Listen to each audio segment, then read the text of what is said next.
If you're going to be a fighter, you have to want to win. And you have to want to hurt people. I mean, not for the sake of hurting them. That's what makes you different than an evil person. But you have to have that capacity. You have to develop that. And, you know, that's the step on the way to enlightenment, weirdly enough, because that isn't what people think. People have been fed this diet of pablum. Good morning, everybody. Thank you for tuning into Cage Combat and Fitness. Today's video is fighting in the ring, fighting in the cage, the ultimate test to prove that your martial arts is effective. So, answering this question for one of my subscribers, which is a really pretty good topic that I'd like to go into.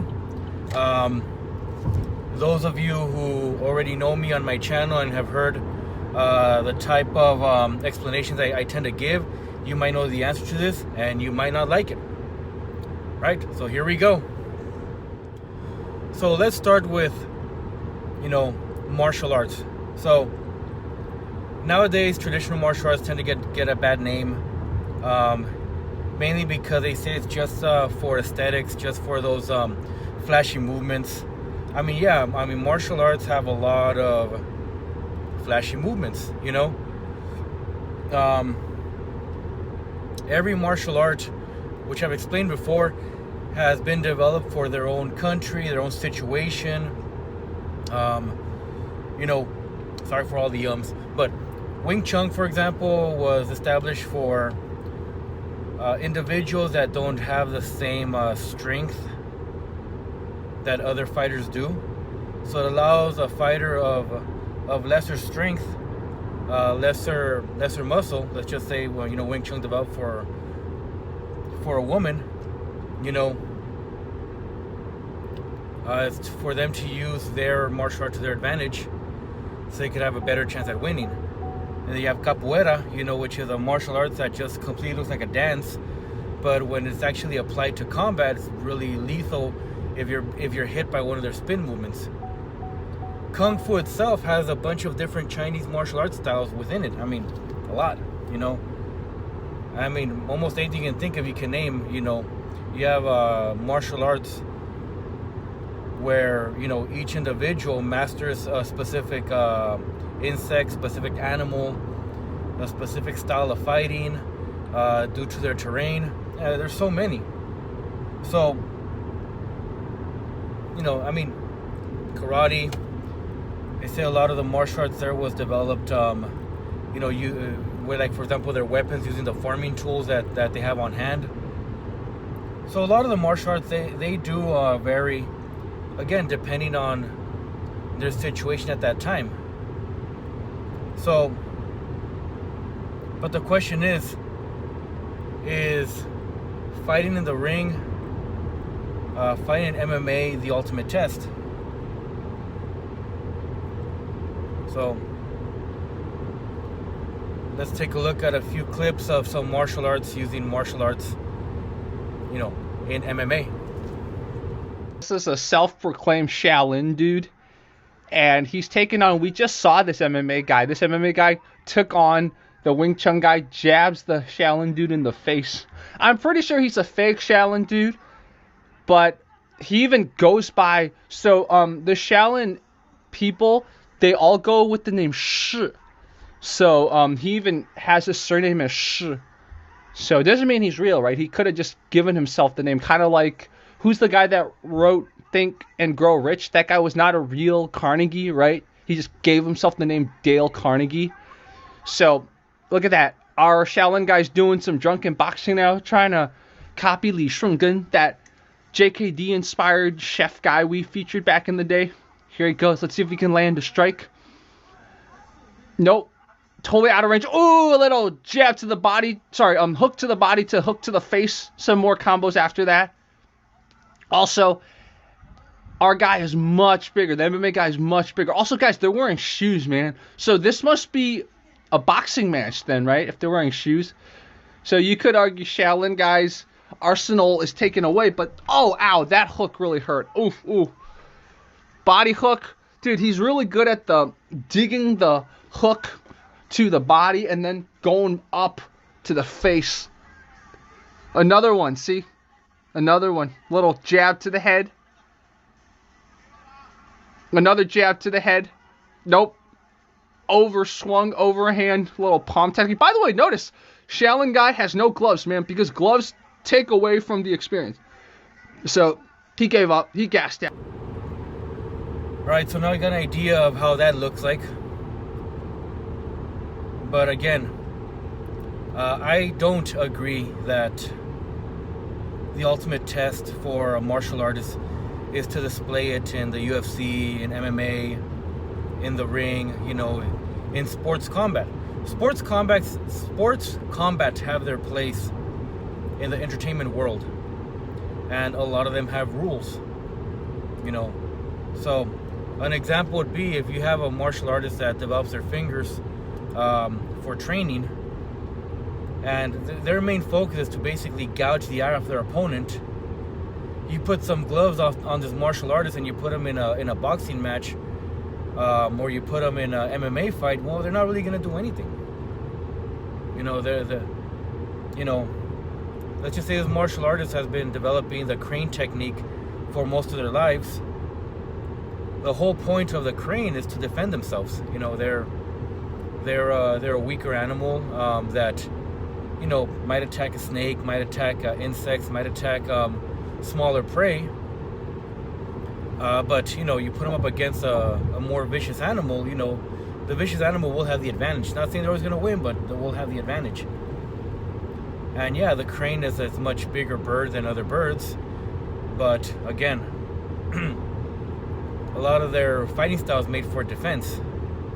If my style was crane, animal, kung fu, you know, fighting technique, I wouldn't use it in MMA. Wouldn't be allowed to. So that doesn't really make much sense. So what does this lead to? You know, obviously the most effective martial art to be used in a no holds barred death match, like the comedians tend to say, but that's what it sounds like. That the only way to prove if your martial art is effective is for an actual death match. Yeah, that's not good either, you know, and that's not the point I'm trying to make. So no, I don't agree with that either. But I guess I would have to say this is a really short video, because mainly it's giving my opinion on the matter, and most martial artists won't like to hear it. And again, my channel is based on combat teachings, combat training, getting various styles of martial arts, and using the effective side of it for either self-defense, bit of offense there, you know. So, you know, if you're in a fight, obviously, you know, you're defending yourself. You also got to go on the offense if you're in a situation where, you know, you can't run away. But getting to my my opinion on the matter, I believe the ultimate test if a martial art is really effective is how long you can go without using it. So, you know, bit of question marks on your guys' head. Part of spiritual development is to recognize the satanic tendencies that characterize you, and to fully wrestle with them, and to integrate them. That's the thing. It's not so much to cast them away, it's to transmute them. You know, and you can see the difference between people who've done that and people who haven't, at least to some degree, because people who haven't integrated the shadow at all are naive. And you can tell that when you look at them, and you can tell that when you talk to them. And because they're naive, they're often resentful as well, because they get taken advantage of. And someone who's integrated that more, they're dangerous in the martial arts sort of way, which is they're dangerous, but they don't have to use it, because their presence radiates implicit potential for havoc, and that's really necessary. It's one of the things that gives people self-respect. If you're harmless, you're not virtuous. You're just harmless. You're like a rabbit. A rabbit isn't virtuous. It just can't do anything except get eaten. It's not virtuous. If you're a monster and you don't act monstrously, then you're virtuous. But you also have to be a monster. Well, you see, most people with a samurai philosophy or police that have been in the police force for some time may agree with this concept, but you would say that the greatest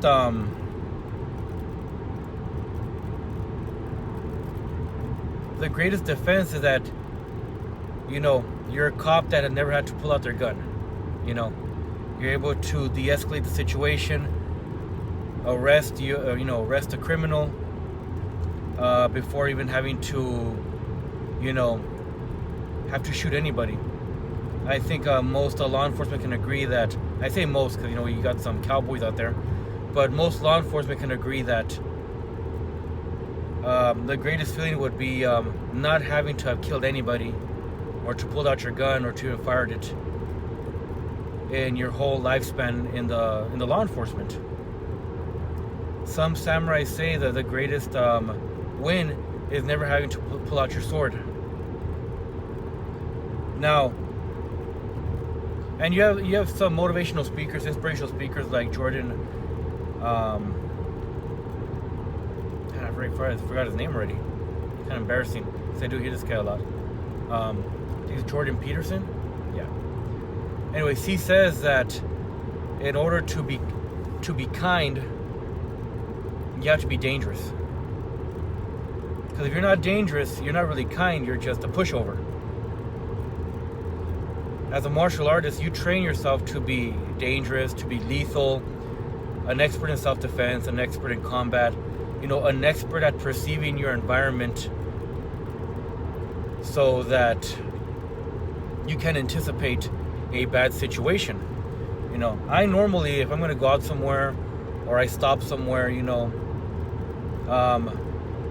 perception is a big thing, feeling like, hey, you know what, maybe this is a bad situation, maybe I should drive away from the situation. Maybe I'm in a place where I shouldn't be. Maybe, you know, I'm at a gas station that's a bit more sketchy. I better drive to another gas station. Maybe I better not stop my car in a bad neighborhood to check the GPS. I'll just drive a little further where I'm not in a neighborhood that looks kind of sketchy. You know, things like that. Anticipate your surroundings. You never know what could happen.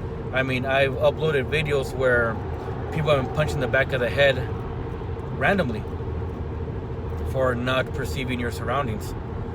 So the greatest win for a martial artist to show how effective their martial art is to have never used it. Because if you're a very skilled martial artist, then your level of anticipating your surroundings is a lot higher than somebody who goes out drinking at clubs, you know, doing stupid things around public, you know, thinking that just because you have muscle or strength, you can be aggressive around other people, and next thing you know, you're being confronted by somebody who's gonna shut you up. Now, that's not saying you shouldn't train to be lethal or train to be extremely dangerous. As a martial artist, that should be your goal, is to train to the point that, you know, you have the ability to end somebody else. I do believe that's like one of the ultimate teachings that you can learn as a martial artist, is to the point of a life or death situation where you might have to be the one dishing out the death. But a true martial artist would be the one that never has to use it. I mean, I can't even remember the last time I've been in a confrontation with anybody else other than when I was younger. And I consider that a win, because to this day, I continue training my skill level, training my reaction. When I train with my combat team, you know, I try very closely to anticipate their movements, react at the last moment, you know, so I can build my own reaction. So while they're training their strikes, their defense, their kicks, I'm also training my reaction to them, and also my reaction for defense, and my reaction to get away from their hits. My combat team, they're a lot more bulky, a lot more stronger, faster. A lot of them have that eagerness to learn. So when I'm training with them, I try to absorb as much as I can from them. A good teacher will always learn from their students. It's one thing I learned from my teacher, is that you never know what qualities might pop up. So, but I do know that, being a family man with a wife and 4 kids, the last thing in my mind is to be in any confrontation where I have to show how effective my martial art is. It's the last thing I want to do.